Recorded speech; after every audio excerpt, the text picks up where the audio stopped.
Bismillahirrahmanirrahim.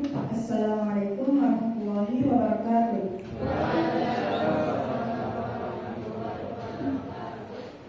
Puji serta syukur atas kehadirat Allah Subhanahu wa Ta'ala yang telah memberikan kita nikmat sehat walafiat. Salawat serta salam kepada junjungan Nabi besar kita yaitu Nabi Muhammad Sallallahu Alaihi Wasallam.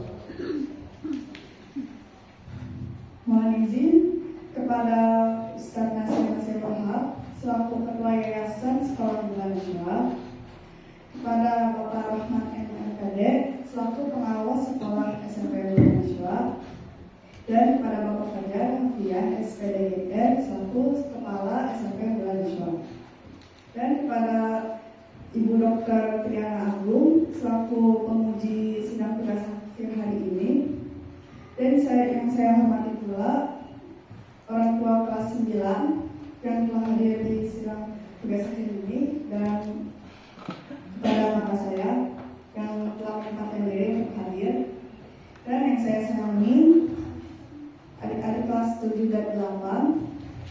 Saya izin berdiri di sini untuk mempresentasikan hasil penelitian saya yang berjudul Studi Tanaman Obat di Kampung Cibisoro.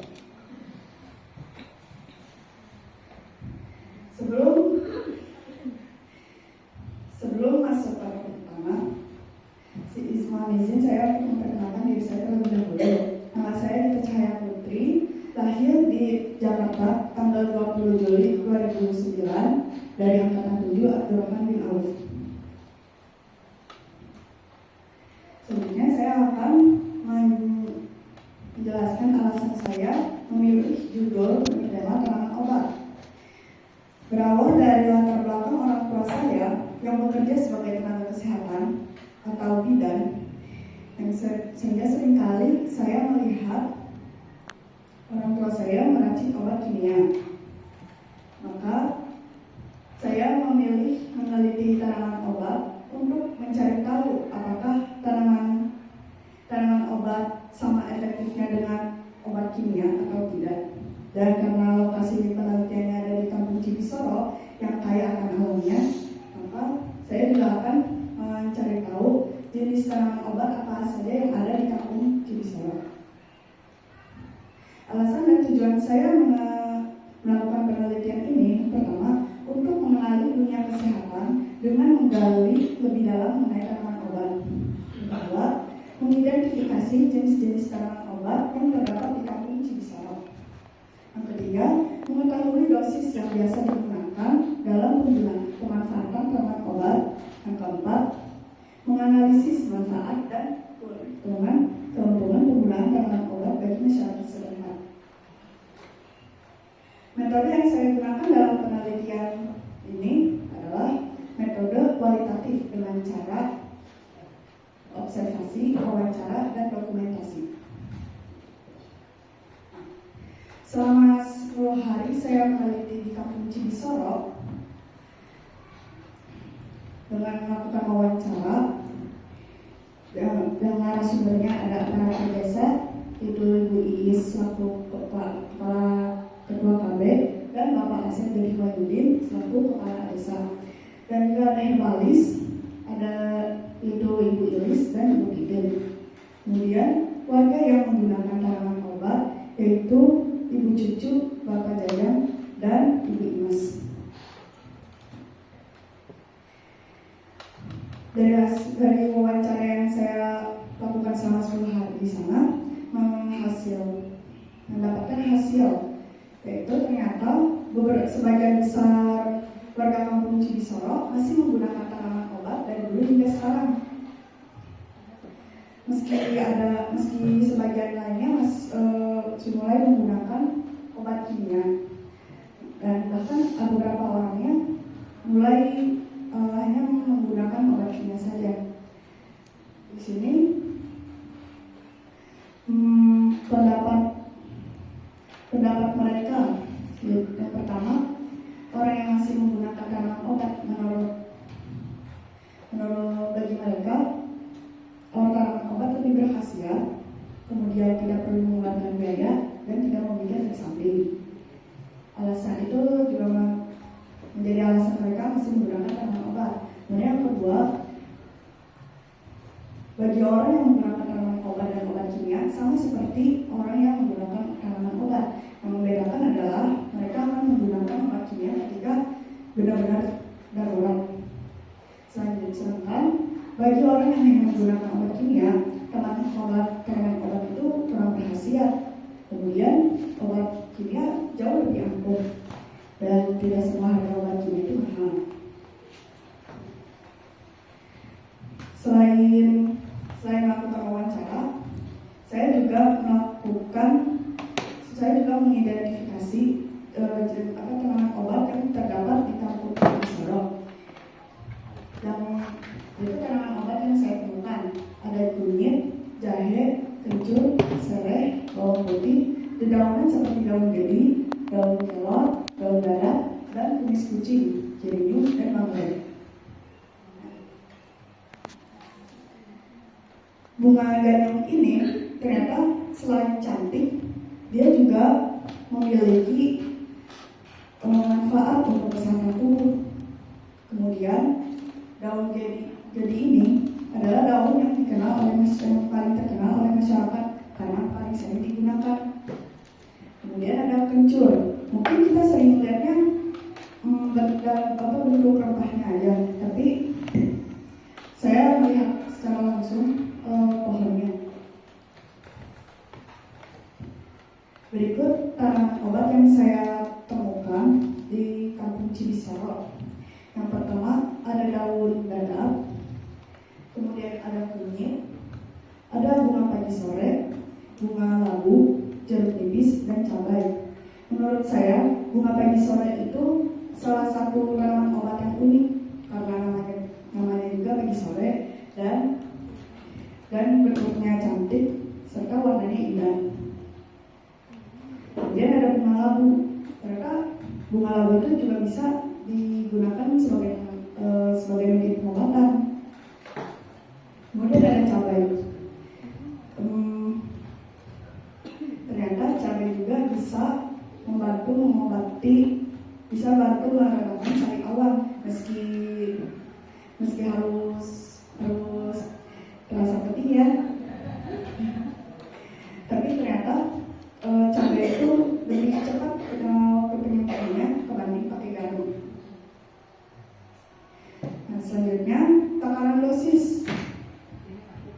Di sini takaran dosisnya tergantung bagaimana cara tanaman obat itu diolah. Yang pertama, takaran dosis tanaman obat yang diolah dengan cara direbus seperti jahe, kunyit, serai, dan lengkuas. Dosisnya itu paling umum 2 kali 1 gelas sehari, dan untuk anak-anak 2 kali setengah gelas sehari. Selanjutnya, takaran dosis untuk tanaman obat yang digosok seperti daun gedi dan daun dadap. Jadi ketika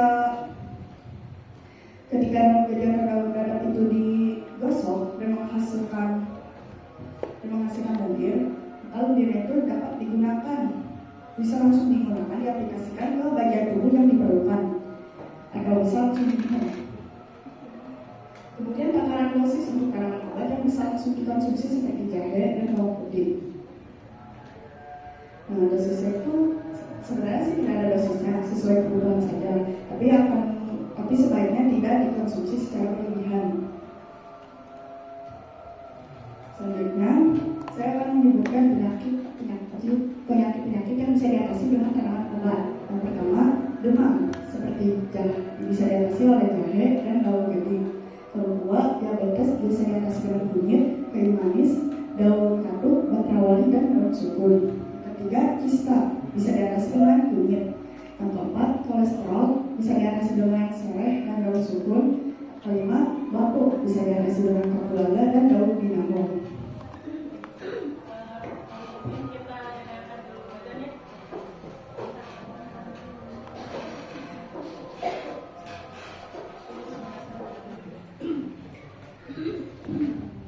Saya izin lanjutkan.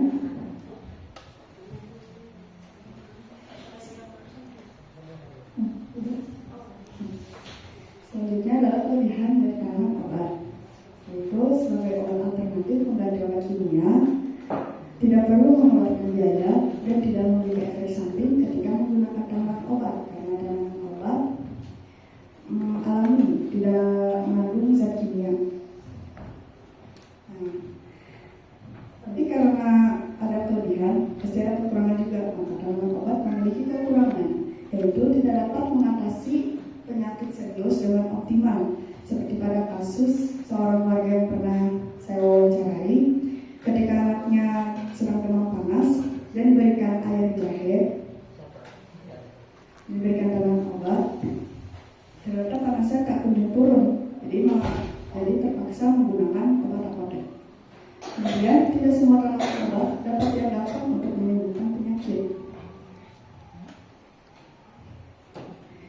Dari hasil penelitian ini saya tarik 3 kesimpulan.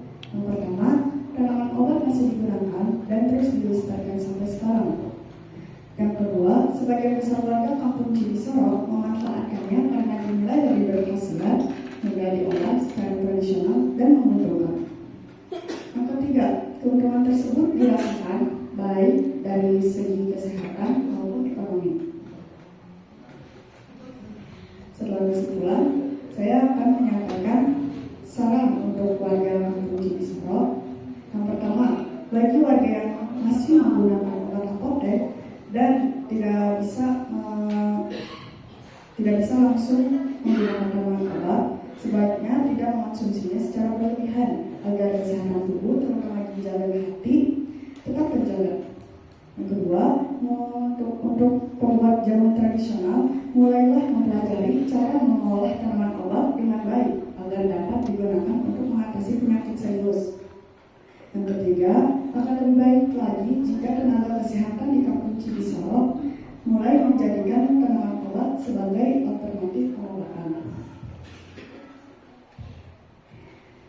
Demikian presentasi hasil penelitian saya. Para pemuji, jika ada yang ingin ditanyakan, saya dengan senang hati menjawab.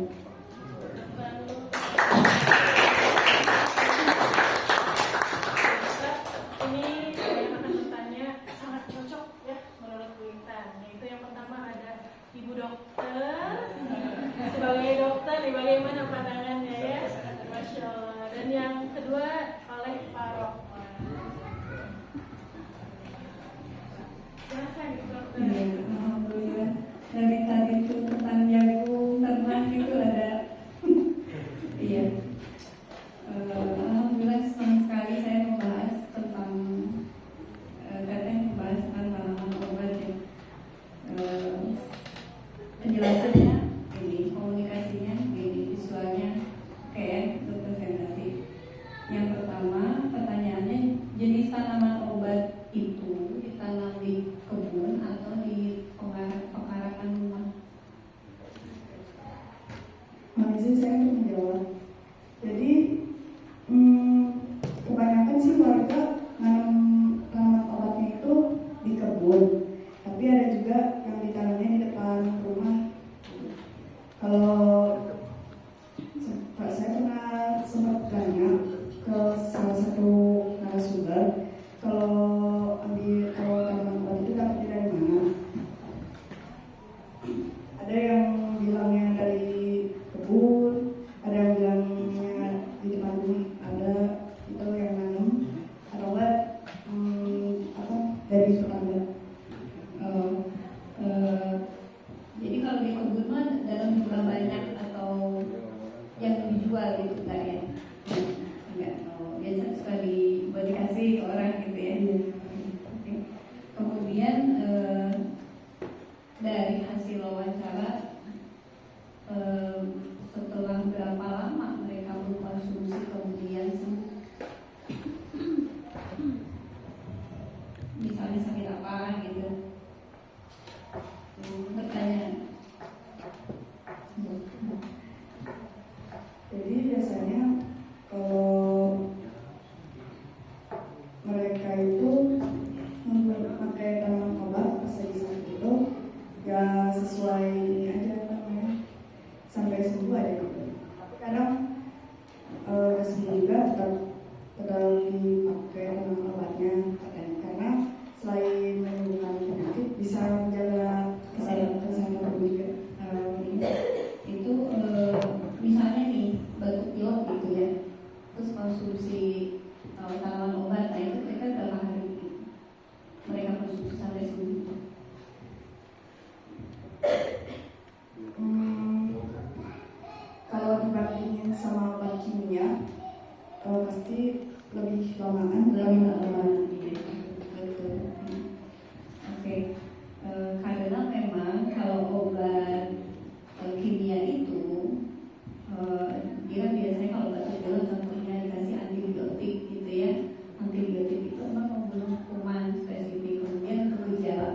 bukan tanpa efek samping, cuma dia kerennya itu kan kalau misalnya kita kayak batuk pilek dikasih jahe apa serai kayak gitu ya. Jadi kalau ada efek samping yang tidak diinginkan ketika kita menggabungkan 3 unsur tanaman obat, maka efek sampingnya bisa ditekan begitu. Jadi ilmunya memang di situ ya, Masya Allah. Itu juga perlu dipahamkan bahwa yang namanya herbal itu kan makanannya itu kan jahe ada di apa? Ada di dapur kita ya. Kayak jahe, kunyit gitu. Itu sehari-hari memang kita makan sebagai bumbu gitu. Tapi Masya Allah itu bisa jadi obat juga ternyata gitu ya. Oke, kemudian nah ini yang diwawancara anak siapa, ibu-ibu ya, kadang melihat tidak ada ketertarikan anak muda untuk mengkonsumsi itu kalau sakit gitu. Di sana ya. Aku teteh suka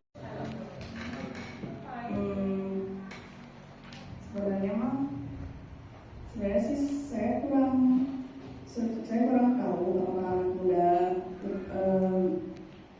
lebih suka minum tanaman obat atau enggak. Tapi kalau yang mati mungkin lebih sukanya mah pakai obat kimia karena kan lebih instan gitu. Atau enggak kadang mereka minum konsumsi tanaman obat itu kalau orang tuanya bikin aja. Oh iya, jadi kalau disediakan mah diminum gitu ya. Masya Allah, berarti ini peran orang tua ya sangat dominan untuk memperkenalkan gitu ya. Oke, kemudian nggak apa-apa saya nanyanya banyak. Penyakit apa yang dari hasil wawancara yang sering ditemui, yang sering diderita oleh warga? Kayak yang disebut Boleh kita lihatin yang tadi ada ya.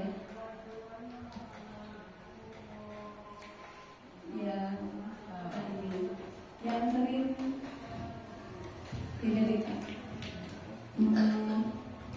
Kalau dari hasil wawancara, penyakit yang sering dialami semua warga itu paling sering itu demam, batuk, ada flu juga,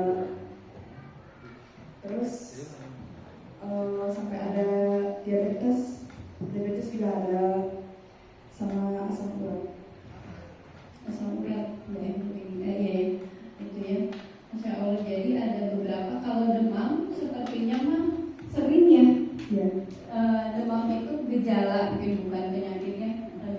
Demam menyertai gejala yang menyertai penyakit lain gitu.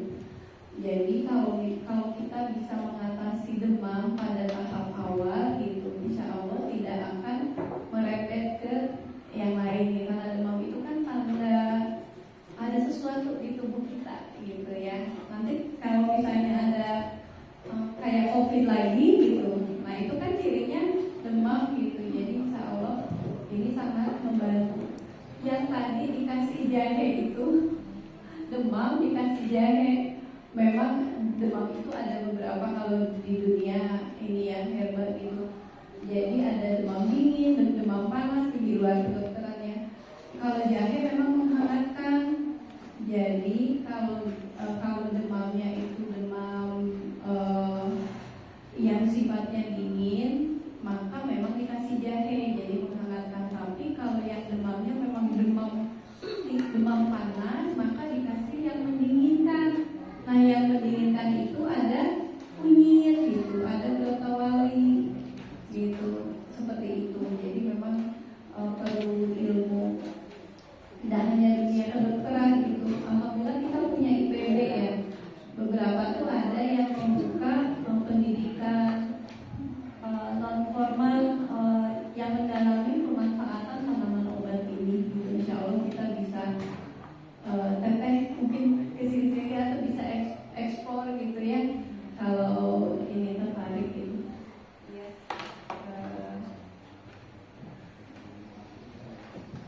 Ya mungkin sekian dari saya, Masya Allah senang sekali dengan ada pembahasan. Oh ya, satu lagi. Jadi kalau efek obat kimia itu memang cepat.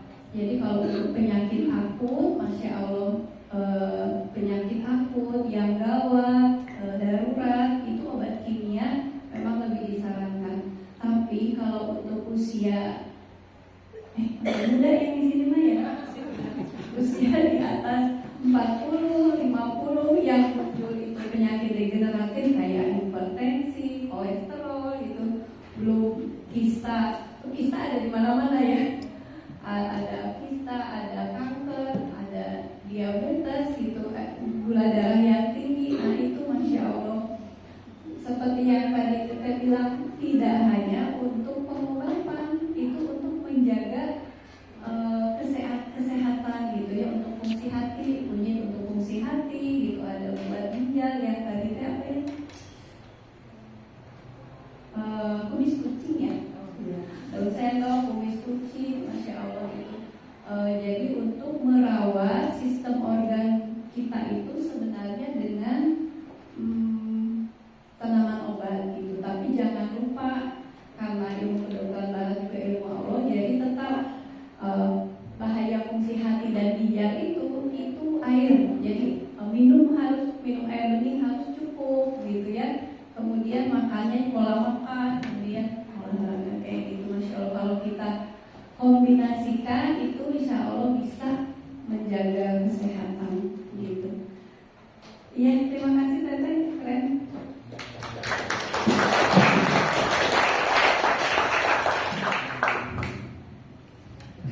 Hebat sekali.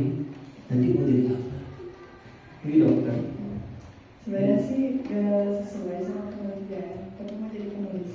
Penulis sekalian. Penulisnya penulis kesehatan atau penulis umum? Penulis umum. Umum. Oke, baik, terima kasih. Hebat sekali ya. Saya senang sekali dengan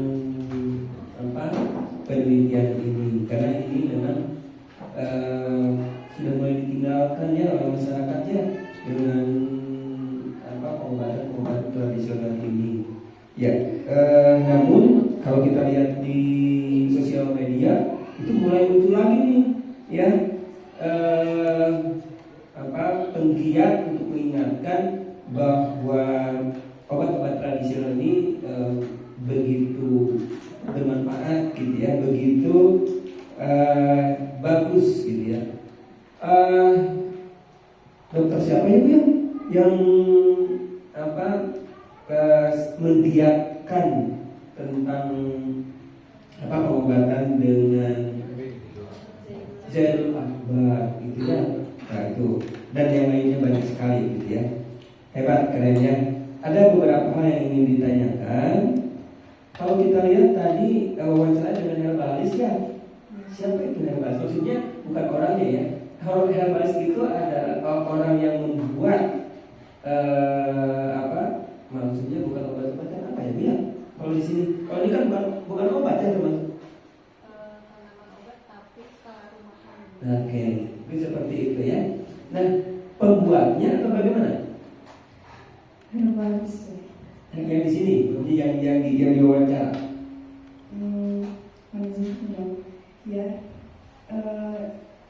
yang diwawancara itu yang pembuatnya. Yang membuat. Ya. Oke, mereka meramu, kemudian dijual atau gimana?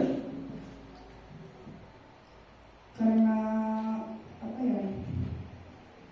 Karena di kampung Cibisaroma masih pakai tanaman obat, tapi warganya juga udah mulai beralih ke obat kimia juga kan.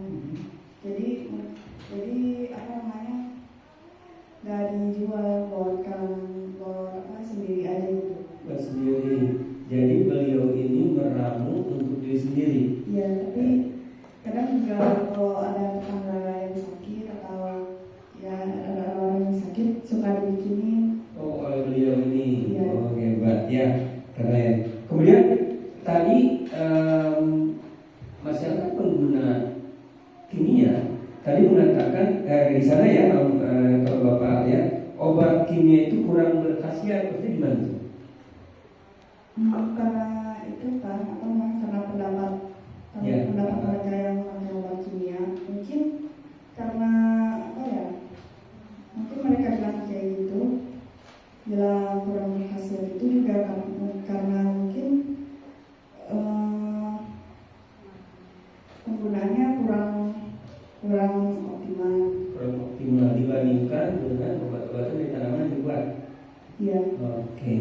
menurut mereka ya, karena tadi sudah dikatakan bahwa memang dengan obat-obat kimia itu cenderung beda ya dibandingkan dengan obat-obat tanaman yang dibuat gitu ya. Kalau kita dengar dari Dr. Jadul Akbar itu bahwa memang obat dari tanaman-tanaman ini bukan tidak berkhasiat gitu ya, tetapi lama dan lama ini bukan apa-apa, ini untuk mengobati dulu atau mengurangi dampak-dampak dari yang ada di dalam tubuh yang kurang bagus katanya, baru nanti masuk kepada yang dituju seperti itu ya. Ini banyak sekali hal-hal baru di sini ya yang mungkin Bapak baru dengar nih.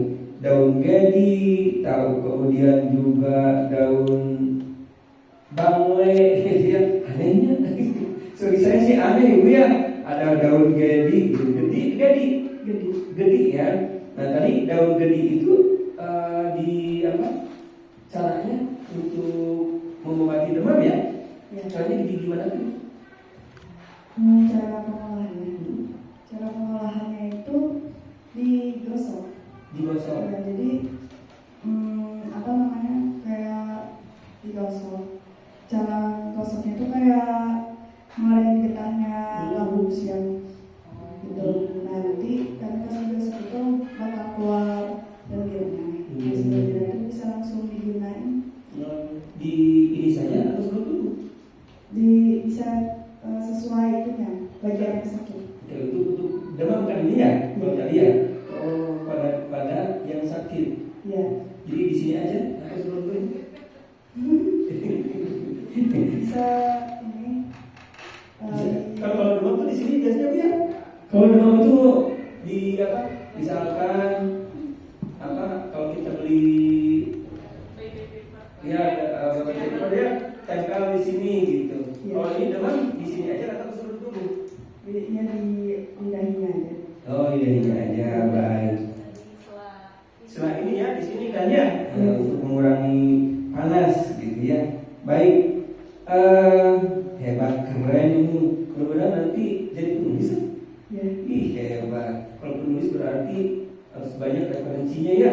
Referensinya banyak, sering baca, sering bacanya itu atau literasinya itu bukan literasi yang tadi kita baca buku-buku saja, tapi literasi lingkungan juga ya. Dan ini hebat, tapi ini sudah literasi lingkungan yang keren. Langsung mengalami, langsung melihat, langsung merasakan mungkin ya bagaimana orang-orang yang sakit kemudian diberi obat tanaman itu. Kalau kita lihat bahwa jenis tanaman obat itu ada berbagai sifat ya, ada sifatnya panas, ada dingin dan lain sebagainya. Saya pernah belajar dulu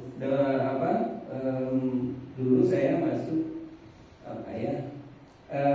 kursus untuk bekam ya dan tanaman obat itu, dan kita melihat ada bahwa memang tanaman-tanaman itu memiliki sifat-sifatnya tertentu, dan sifat-sifatnya ini harus disesuaikan nanti dengan penyakit apa yang seperti tadi ibu katakan. Memang seperti panas dingin itu ada yang dengan panas atau dingin, dan kita tidak bisa ini untuk demam udah aja setiap yang panas yang demam itu diberi obat ini, dan itu harus dipelajari dengan bagus ya, keren ya nantinya.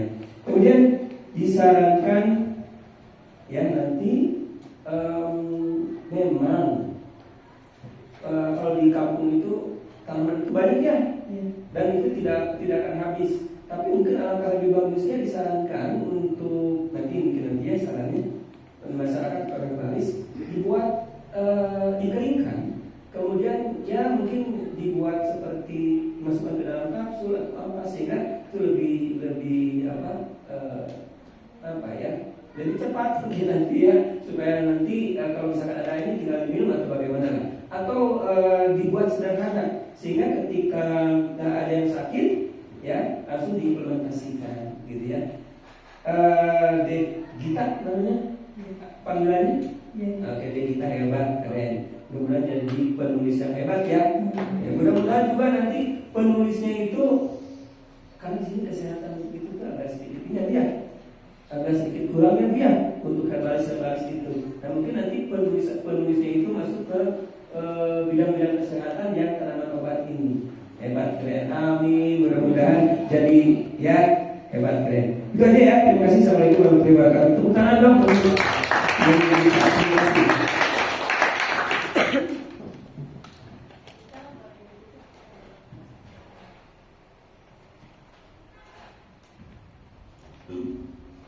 Sekian presentasi saya. Terima kasih kepada para penguji yang sudah bertanya. Mohon maaf apabila ada kesalahan kata. Terima kasih. Wassalamualaikum warahmatullahi wabarakatuh.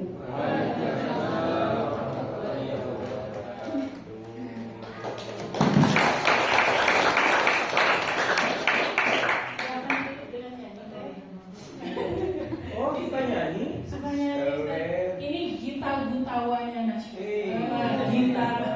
Gita Cahaya Putrinya Najwa ya, Masya Allah. Alhamdulillahirrahmanirrahim. Ini adalah presentasi terakhir di sesi ini. Kita mau pantun nggak? Gak mau? Mau dikasih pantun? Boleh. Pamungkas ya. Ini adalah pantun terakhir. Mungkin insya Allah kebersamaan dengan saya pun diakhiri di hari ini ya, ayah bunda. Untuk Teh Gita, pantunannya teh mana ya? Pasha, wah ini. Pasha masak sayur gurita. Enak ada enak. Masaknya sambil berdansa. Saking multi talentnya, Pasha-nya sambil masak sambil dansa. Barakallah Teteh Gita. Presentasi terakhirnya luar biasa. Terima kasih sekali lagi untuk ayah bunda dan Teh Gita. Alhamdulillah sudah tenang ya, sudah bisa istirahat. Teh Gita juga luar biasa tadi perjuangannya ya ayah bunda. Dan dari presentasi Teh Gita kita mengenal bahwa banyak hal di sekitar dapur kita bunda-bunda ya yang bisa dijadikan obat gitu ya, Masya Allah. Nah, karena berakhir presentasi Teh Gita, berakhir pula agenda kita kali ini, maka dipersilakan Bapak Dewan Juri untuk merekap dan menghitung penilaian akhirnya yang insya Allah nanti mungkin setelah break sholat atau kita lanjut terlebih dahulu ya sebelum ditutup. Kita beri waktu kurang lebih 15 menit untuk perekapan nilai yang insya Allah nilai tersebut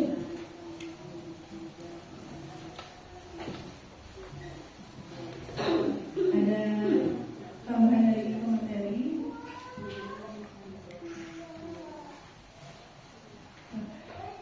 Insya Allah ada waktu bukan 15 menit ya Bapak Ibu, para penguji diskusi 10 menit untuk rekapitulasi nilai dan orang tua siswa boleh sholat zuhur terlebih dahulu, lalu nanti orang tua siswa ke ruang sidang kembali ketika akan ada pengumuman hasil penilaian.